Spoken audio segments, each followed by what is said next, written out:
फिर इस बॉल को इधर उठाया, ये यहाँ पे, जब तक यहाँ पे पकड़ा तब तक वहाँ पे, फिर छोड़ा तो इसका मतलब मालूम क्या है? अगर कोई बॉडी रेस्ट में है और हमने उसके रेस्ट को छेड़ दी तो बॉडी अपने आप से फिर से किस में आ जाएगी?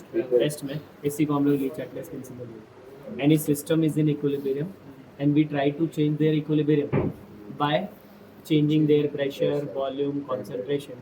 System tries to undo those changes. System खुद से चेंज करेगा। जैसे मान ले कोई भी रिएक्शन एकदम स्मूथली किस में है?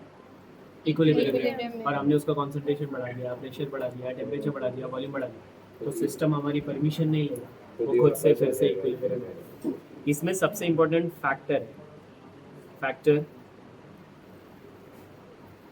Affecting LCP। ऐसे कौन कौन से फैक्टर्स है जो LCP को अफेक्ट करते हैं? उसमें सबसे पहला आता है वेरी इंपॉर्टेंट कंसंट्रेशन, दूसरा आता है प्रेशर, तीसरा आता है टेम्परेचर, एंड चौथा आता है एडिशन ऑफ इनर्ट मटेरियल। ये बोल रहे मेरा नाम ही नहीं लिया। अब जैसे मान ले मैंने लिया N2G plus 3H2G reversible to 2 moles of ammonia which is, मान लो हमने केस 1 लिया। केस 1 क्या है? N2 इंक्रीज किया। N2 क्या किया? इंक्रीज। अब अगर आप N2 को बढ़ाओगे तो इक्विलिब्रियम क्या हो गया? डिस्टर्ब। तो मुझे बता, N2 को अगर मैंने बढ़ाया तो रिएक्शन के इक्विलिब्रियम में आने के लिए उसको क्या करना पड़ेगा? उसको कम करना पड़ेगा, और कम करने के लिए ज़्यादा से ज़्यादा रिएक्शन कौन से डायरेक्शन में जाएगा? समझ रहा है? अगर तूने इसको बढ़ाया बैकवर्ड जाएगा, ये होता है कॉन्सेंट्रेशन। समझी? मैंने लेफ्ट बढ़ाया, रिएक्शन राइट में जाएगा, मैंने राइट बढ़ाया, रिएक्शन लेफ्ट। उसके बाद नेक्स्ट आता है प्रेशर। प्रेशर का सिंपल सा फंडा है, प्रेशर बढ़ाओगे इक्विलिब्रियम उस डायरेक्शन में शिफ्ट होगा जहाँ पे नंबर ऑफ मोल्स कम है।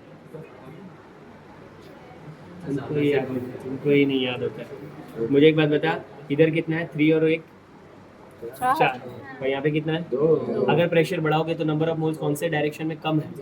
राइट। और राइट कौन सा? फॉरवर्ड। Reaction forward. समझी? नेक्स्ट हम आता है टेम्परेचर। तो बहुत सिंपल है, अगर डेल्टा H की वैल्यू पॉजिटिव दी है तो इसको उठा के इधर लिखने का नेगेटिव। नहीं समझा?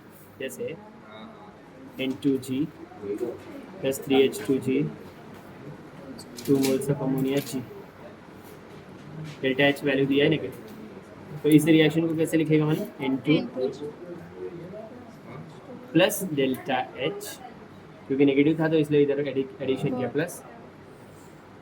मुझे बता, एब्जॉर्प्शन ऑफ हीट कहाँ पे होगा? Left side. तो रिएक्शन कौन से डायरेक्शन में जाएगा? फॉरवर्ड। राइट। अगर ये वैल्यू माइनस दिया होता तो तू यहाँ पे प्लस कर, यहाँ पे प्लस करती तो रिएक्शन कौन से डायरेक्शन में जाता? कुछ नहीं ध्यान रखना, डेल्टा H की वैल्यू नेगेटिव, रिएक्शन हमेशा फॉरवर्ड जाएगा। ध्यान रख, डेल्टा H की value negative, reaction forward, delta H की वैल्यू पॉजिटिव, रिएक्शन बैकवर्ड। और लास्ट वाला तो तुमको पता ही है, कभी लगता ही नहीं।